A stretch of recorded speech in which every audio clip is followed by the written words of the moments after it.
कर्नाटक वक्फ board के इंतखाबात bar council ज़मरे में एडवोकेट आसिफ अली ने नॉमिनेशन पेपर फाइल किया। बेंगलुरु में रीजनल कमिश्नर के दफ्तर पहुंचकर पर्चा नामजदगी दाखिल की।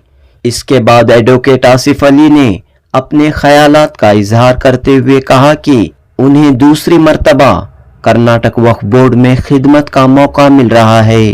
इस दूसरी मियाद में वो वक्फ बोर्ड को कानूनी तौर पर, लीगल तौर पर मजीद मजबूत करने की कोशिश करेंगे।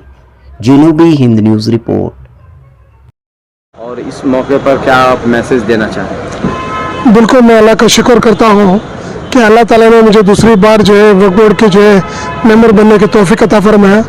आज जो कौम जो है हिंदुस्तान के बीजेपी गवर्नमेंट की वजह से मुश्किलात में है, उसमें तो मुझे बिल्कुल मैं चाहता हूँ कि आज हम जो है दीन के लिए कुछ करने के वास्ते जो अच्छा मौका मिला और पूरे मुसलमान आवाम को करने के लिए मुझे मौका मिला, इसके लिए मैं अल्लाह का शुक्रगुजार हूँ। तो कैसा रहा सर तजुर्बा आपका 5 साल? मैं तजुर्बा यहाँ है, देखिए दो चीज़ें हैं यहाँ पे। जो हकीकत में जो चीज़ है वो हकीकत से हटकर जो है लोगों के सामने लाया जा रहा है। तो इसमें जो है बिल्कुल जो है साजिश के तौर पर जो है बीजेपी के गवर्नमेंट जो है स्टेटमेंट्स वगैरह देते जाते हैं और जो है बहका कर जो है स्टेटमेंट देते हैं, इसलिए जो है हकीकत से हटके रहता है।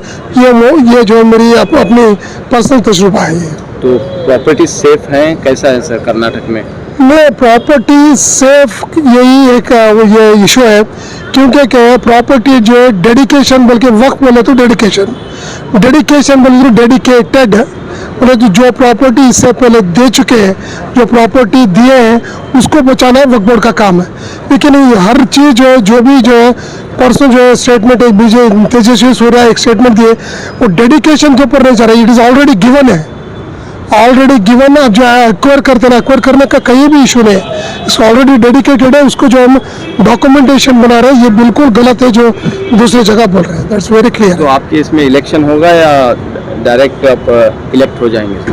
नहीं, मेरे इसमें मैं अकेला जो है सिटिंग मुस्लिम मेंबर रहने की वजह से मुझे डायरेक्टली इलेक्ट हो जाता हूँ। जैसे MP साहब हैं, 2 MLAs हैं और मेरे वो और जो एक्स मेंबर है रियाज खान साहब, वो भी जो है चुन के गए। 5 तो मेरे ख्याल से कल स्क्रूटनी हो गए तो चुन के आ गए सरकार। बाकी 2 जने का रास्ता देख रहा है गवर्नमेंट की नॉमिनेटेड। लीगली स्ट्रॉन्ग करने के लिए आपकी क्या कोशिश रहेगी? मैं बिल्कुल मैं पूरी आवाम को मैं इस आपके तरफ से मैं रिक्वेस्ट करना चाह रहा हूँ कि आप जो प्रिफर करते हैं वो जो लीगल डॉक्यूमेंटेशन के ऊपर तवज्जो देने का करिए। कौन मुतवल्ली बनेगा, कौन मुतवल्ली नहीं रहेगा, कौन सी कमेटी बनेगी, इससे कोई वास्ता नहीं, क्योंकि कौम बचाना ज़रूरी है। उसमें जो है डॉक्यूमेंटेशन होना ज़रूरी है। इसीलिए जितने भी एनलाइटेड पीपल है कम्युनिटी में, जितने भी जो है रिटायर्ड जजेस है, कितने भी स्कॉलर्स हैं, वो सब लोग मिलेंगे कि इससे भी जो डॉक्यूमेंटेशन ठीक करे और लीगल एस्पेक्ट में जो है पावरफुल होना ज़रूरी है। मैं एक बार काउंसिल के मेंबर होने के नाते जो है मैं लास्ट मंथ 6 तारीख को, मैंने इसी महीने 6 तारीख को जो है हुबली में कॉन्फ्रेंस करे तो आवाम जो है समझिए मुतवली है, कमेटी है, ये लोग करते हैं। लेकिन एडवोकेट जो है एज ए मुस्लिम एडवोकेट्स मेरे को यही 800 मेंबर्स को जो है नवीन होटल में मिलाए थे। तो वहाँ भी जो है उन लोगों को जो है तुम कौम को लीड करने के वास्ते ये जो है एक 1 डे का सेमिनार करें, इंशाल्लाह कोशिश जारी है।